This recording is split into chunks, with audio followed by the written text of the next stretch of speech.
It was a bustling morning in the city of Lagos, Nigeria. The air was already filled with the smells of exhaust fumes and frying akara. At the small corner of a busy street, a line of people stretched as far as the eyes could see. The queue started forming as early as 6 a.m. in the morning. Yet Madam Sharp-Sharp's food was not served until 8 a.m. The sight was strange, almost magical. Dozens of people, both young and old, even those going to work, teachers, students, mechanics, everyone would queue up waiting for Madam Sharp-Sharp's food to be ready. They were all waiting for their turn to buy food one by one. The earlier you go, the better for you, as you will join to be the first in the queue. Madam Sharp-Sharp was a rotund woman. Her size was so imposing. It felt like she owned the very space that she stood on. She had round cheeks, thick arms, and a booming voice that could silence a noisy street in seconds. Her food joint was nothing fancy, just a wooden shed with a tin roof and a kitchen at the back. But her food was legendary. Her food was popularly talked about. "Hey, you there, no leaning on my table. Abi you wan break am?"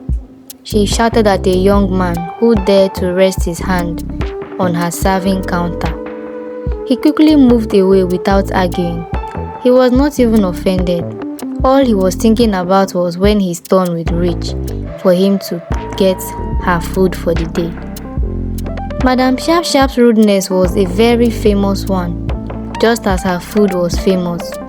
She was very rude and impolite, and no one dared to talk back. "Madam abeg, I've been here since 5:30. Can you sell one plate for me?" a woman pleaded. "Did I tell you I am your mother? If you can't wait, carry your leg and waka comot." "Nonsense," Madam Sharp-Sharp replied. Her tone was dripping with disdain. Yet the woman stayed in the line like everyone else. She couldn't resist Madam Sharp-Sharp's food, especially her jollof rice, efori raw and amala. It was as if her food carried some unseen forces that pulled people in. No matter how poorly they were treated, they would still come back. By 8:30 a.m., the line had already doubled, and the sun was already casting its heat. Madam Sharp-Sharp emerged from the back, carrying a large pot of steaming hot jollof rice. The crowd shifted, murmurs rising. "Ah, she's coming, finally. Today is my day. Ah, let me first come. Oh. Ah, madam, I dey here. Oh. Serve for me first. I must eat your food before going back." The voices of people echoed as she turned to attend to them. Madam Sharp-Sharp ignored the whispers and slapped the pots onto her counter. She took her ladle, served the first plate, and handed it to a young woman. The aroma hit the air, and the customers' excitement grew. "Next, if you don't have change, go back to your house. So I no get change for here." This was her life every day. No one knew much about Madam Sharp-Sharp beyond her food.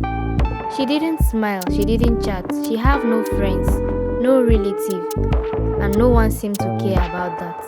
No children, no one attending to other customers except her. She was just alone, and everybody knew her just in her shop. One bright Tuesday morning, Chichi arrived in Lagos. She was a visiting friend. Amaka, her best friend, had invited her to stay in Lagos at Jegunle for a week. Chichi was from Nsukka, a small village in Enugu State, and this was her first time in a big city. After settling in, Amaka said, "Chichi, you are lucky. Today I will take you to the best food joint in Lagos. The woman's food is unbeatable." "Really? What's her name?" Chichi asked, curious. "They call her Madam Sharp-Sharp. Her food is so good. People line up for hours just to eat it." The name struck a chord in Chichi's mind, but she brushed it off. When they got to the food joint, They queued up as early as 6 a.m. The queue was long as ever. Amaka turned to Chichi and said, "Let's just wait, it is worth it." As they reached the front of the line, Chichi's heart skipped. She stared at the woman behind the counter, her loud voice scolding the customers. Her face was looking too familiar. "Madam Sharp Sharp," Chichi whispered. The name was not just a nickname, it was a name from her past. A name she hadn't heard in years. She suddenly remembers everything. Back then in Nsukka, Madam Sharp Sharp had been known as Nneka. She was the best cook in the village. She was famous for her food and her generosity.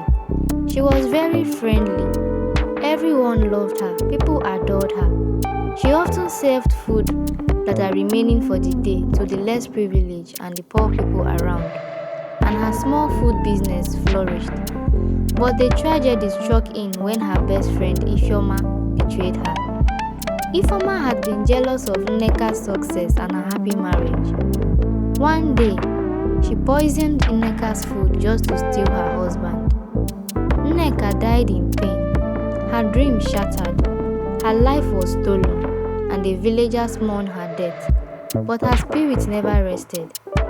Her spirit eventually traveled to Lagos and decided to settle there, waiting for a very day that she would strike her revenge at her best friend that took her husband. "Chichi, what's wrong?" Amaka asked, shouting at her out of thought. "That's her. That's Nneka. That's Madam Sharp Sharp," Chichi said, pointing at Madam Sharp Sharp, who was busy attending to customers. The moment Chichi spoke the name Nneka, everything changed. Madam Sharp Sharp froze. Her face clattered to the ground. For a moment, the busy food joint fell silent. "Who called that name now?" Madam Sharp Sharp demanded. Her voice was trembling. "I did. You are Nneka from Nsukka," Chichi said boldly. "I know you very well." Madam Sharp Sharp's eyes widened. She stared at Chichi as if seeing a ghost herself. Then, without warning, her entire body began to shimmer, just like the rising of asphalt. Before everyone could know what was going on, Madam Sharp Sharp disappeared. She vanished in the thin eyes, leaving the queue in surprise. Everyone was shouting. Some people left their plates and ran away. The customers screamed as Madam Sharp Sharp vanished into the thin air. Her pots, her jollof rice, efori roll, amala, everything disappeared with her. The commotion settled later, and Chichi explained what happened. She told everyone about Nneka and her tragic death, and the betrayal that led to her becoming a restless spirit. The crowd listened in silence. Their face was pale and filled with fear and shock. This is story. I have always heard people talk about this, but I have never believed this. One man, who had been Madam Sharp Sharp's customer for over 5 years, said, "I have been patronizing this woman for over 5 years, and there is hardly a day I don't eat her food. I queue up in the morning to eat before going to work, and I also buy extra that I will eat at work."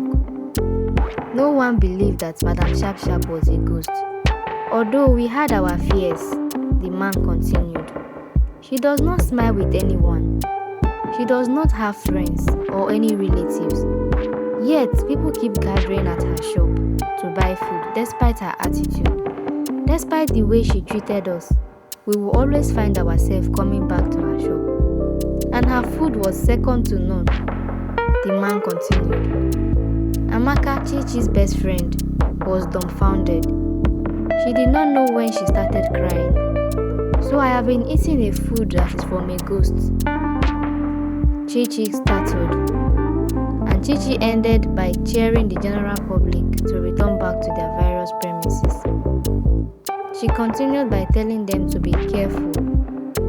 Be careful where you buy your food. Not everywhere you see crowd gathering is actually a good place to eat. And also be prayerful.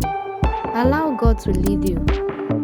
And when you notice signs like this, as Madam Sharp Sharp's attitude, being rude to customers, yet customers keep coming to her shop, fingers are supposed to be pointing at it, as there is usually a mystery behind it.